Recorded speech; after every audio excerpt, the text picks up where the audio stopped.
Hello दोस्तों, आज मैं आपके लिए आई हूँ सिंपल नोटिस से बहुत शानदार क्वेश्चन। चलो देखते हैं इस क्वेश्चन को किससे करते हैं। ये क्वेश्चन दिया है 5 वर्षों में 10% साधारण ब्याज पर 9,600 रुपये के ऋण को कितने वार्षिक किस्त में चुकाया जाएगा। ये क्वेश्चन किस्त वाला क्वेश्चन। किस्त कितने साल की? 5 साल की किस्त है। तो कैसे करते हैं देखते हैं। पहले मान लो कि 100 रुपये पहली किस्त में 100 रुपये ऊपर फिर क्या 10% साधारण ब्याज है तो 110 हो जाएगा। अब इस 110 पर 10% तो 120, 120 पर 10% तो 130, 130 पर 10% तो 140। 5 साल की किस्तों का 5 साल किस्तों दोनों प्लस करें तो कितना 600 रुपये आ जाएगा। अब 600 रुपये किसके बराबर है? 9,600 रुपये की।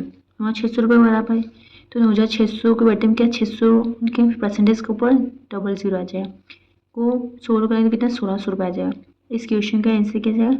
1,600 रुपये। Next question. क्वेश्चन दे रखा है 5:7 के अनुपात में 2 रकम प्रत्येक 5 साल की अवधि के लिए उधार ली जाती है। 2 रकमों पर ब्याज की दर कितनी है? 3:4 के अनुपात में है और 2 रकमों पर साधारण ब्याज में अंतर कितना 1,950 रुपये है। तो दोनों राशियों का साधारण ब्याज ज्ञात करना। पहले इसमें अनुपात में दे रखी है, मतलब पैसा भी दे रहा है, अनुपात में पैसा है, उस ब्याज की दर भी कितनी अनुपात में है और साधारण ब्याज का अंतर कितना है 1,950 दे रखा है। तो ये फर्स्ट आ जाएगा, इधर सेकेंड वाला आ जाएगा। पहली रकम कितनी है? 5 दे रखी तो यहाँ 5 लिखा। फिर 5 साल और समय कितना 5 साल दे रखा तो 5 साल लिखा। अब दर कितनी दे रखी 3 दे रखी तो 3 साल लिखा। फर्स्ट वाला हो गया। सेकेंड वाले में क्या रकम कितनी 7 दे रखी, यहाँ 7 लिखा। 5 साल समय 5 साल दोनों के लिए सेम है 5 साल तो 5 लिखा। और दर कितनी है 4 है तो यहाँ 4 लिखी। अब ये 5 से तो ये 5 कट जाएगा और 5 दिया 15, 7 चौक 28, ये क्या आ जाए साधारण ब्याज आ जाएगा। और साधारण ब्याज का अंतर ही दे रखा है 1,950 तो अपन भी हम साधारण ब्याज का अंतर कर लेते हैं। कितना आ जाएगा 13 आ जाएगा और 1,950 बटे में कितना 13 लिख देंगे। और यहाँ पे क्या पूछा गया साधारण ब्याज का योग, कुल साधारण ब्याज कितना है तो साधारण ब्याज ये आया था, इन दोनों प्लस करेंगे अपन तो कितना आ जाएगा 43 आ जाएगा। तो 13 से 1,950 को काट दें, कितने बार कटेगा 150 बार, फिर 43 का इंटू कर दें तो कितना आ जाएगा 6,450 रुपये। क्वेश्चन, ये क्वेश्चन दे रखा है गुना वाला क्वेश्चन है ये। अब कैसा क्वेश्चन है 26 वर्षों में एक निश्चित राशि साधारण ब्याज पर स्वयं की 3 गुना हो जाती तो कितने वर्षों में वह स्वयं की 5 गुना हो जाए। इसके लिए कॉन्सेप्ट है कि जितना भी गुना दे रखा उसमें से हमेशा क्या 1 माइनस कर लेना, उसके बटे में क्या दर या फिर समय जो भी दे उसके बटे में नहीं देना और इंटू कितना 100 का कर लेना। ठीक है, तो यहाँ पे स्वयं पहले क्या दे रखा स्वयं की 3 गुना, तो गुना 3 गुना है तो यहाँ पे 3 3 में से 1 गया 2 तो 2 आ गया। और नीचे मैंने क्या बोला कि दर और समय आएगा तो यहाँ पे समय दे रखा है तो कितना 26 है तो 26 लिख दिया इंटू 100 कर लिया।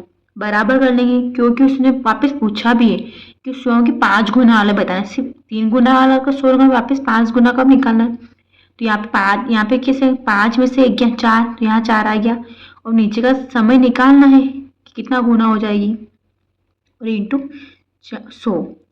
तो इनको सोल्व करेंगे तो कितना आ जाएगा 52 आ जाएगा। ठीक है, इस क्वेश्चन का आंसर 52 आ जाएगा। नेक्स्ट क्वेश्चन, ये क्वेश्चन दे रखा है एक निश्चित राशि का 30% 15% की दर साधारण ब्याज की दर है। मतलब पैसे दे रहा है जो अमाउंट है अपने को अमाउंट मानना पड़ेगा और उसका 30% निकालना, फिर उसमें 15% दर है। वापस दूसरे में क्या राशि, वापस सेकेंड 50% राशि का, वापस 12% साधारण ब्याज की दर। तीसरे में क्या बोला कि शेष जो फर्स्ट और सेकंड हो जाए फिर लास्ट टाइम जितने में जो शेष राशि बचेगी उसका फिर 8% साधारण ब्याज दर से उधार दी जाती है। तो पूरी राशि के लिए ब्याज की प्रभावी दर क्या है। मान लो कि अपने 1,000 रुपये दिए, ठीक है, अब 1,000 का 30% तो 300 हो जाएगा इंटू 15% साधारण ब्याज की दर है। वापस क्या बोला राशि का 50% तो 500 हो जाएगा, 1,000 का 500 हो जाए 12% या साधारण ब्याज की दर। अब तीसरे का शेष तो 5 3 कितना हो गया 800 हो गया, बचा कितना 1,000 में से 200 ही बचा तो 200 आ जाएगा। फिर साधारण ब्याज दर कितनी 8%, तो इनको 16 करें 15 3 45 आ जाएगा ब्याज, 12 5 60, 8 दूनी 16, ये क्या ब्याज है। अब इन तीनों को जोड़ लेंगे तो कितना 121 आ जाएगा। अब 121 ब्याज है, 121 ब्याज बटे 1000 यह मूलधन लिखा। अब इसकी ब्याज दर निकालना तो 100 का इंटू कर लो तो 12.1 इसकी ब्याज दर आ जाएगी। ठीक है, नेक्स्ट क्वेश्चन, इसमें क्या दे रखा है, 51,000 को 3 योजनाओं में निवेशित किया जाता है। तीनों योजनाओं की ब्याज दर कितनी 5% वार्षिक है। पहली योजना का समय 5 वर्ष, दूसरी का 20 वर्ष, तीसरी का 30 वर्ष है। इसमें समय चेंज है और लेकिन दर सेम है। तीनों योजनाओं पर प्राप्त मिश्रधन बराबर हो तो योजना का निवेश ज्ञात कीजिए। इसमें क्या मिश्रधन बराबर लेना है, बराबर हो तो 5 क्या है, पहले में क्या 5% ब्याज दर है, 5 समय तो कितना आ जाएगा 25 आ जाएगा। दूसरे में 5 क्या है 5% दर है, 20 समय तो कितना 100 आ जाएगा। 5% दर है, 30 समय तो कितना 150 आ जाएगा। अब हम मान लेते हैं कि मूलधन कितना है 100 मान लो यहाँ पे, तो 100 में ये 100 में 25% प्लस करें तो 125 मिश्रधन आ जाए। क्योंकि मिश्रधन कब आता है, जब ब्याज में मूलधन को जोड़ते हैं तब मिश्रधन बनता है। ठीक है, यहाँ पे 100 में 100 जोड़ेंगे तो 200 आ जाएगा, यहाँ पे 100 में 150 जोड़ेंगे तो 250 आ जाएगा। ठीक है, अब ये क्या है अनुपात में अलग अलग है तो अनुपात में इनको काटेंगे तो किससे काटे 25 से काटेंगे।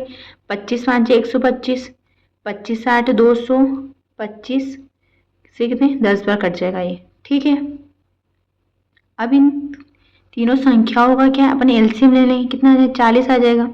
क्योंकि मूलधन के मिश्रण का उल्टा होता है मूलधन, तो 5 8 40 मूलधन आ गया, 8 5 40, 10 में 4 आ जाएगा मूलधन आ जाएगा। अब यहाँ क्वेश्चन में मूलधन कितना दे रखा था 51,000 मूलधन दे रखा था तो 51,000 मूलधन लिखा और यहाँ पे इन तीनों को प्लस करेंगे तो कितना आ जाएगा 17 आ जाएगा। कितनी बार कटेगा 17 थी 3,000। अब यहाँ पे तीनों साल का निवेश ज्ञात करेंगे, तीनों साल में कितने पैसे लगा, 3 का 8 में इंटू करेंगे, 8 या 24। अब 3 का 5 में गुणा करेंगे तो 15,000, 3 का 4 में गुणा करेंगे तो 12,000। क्वेश्चन का आंसर क्या 12,000 आ गया।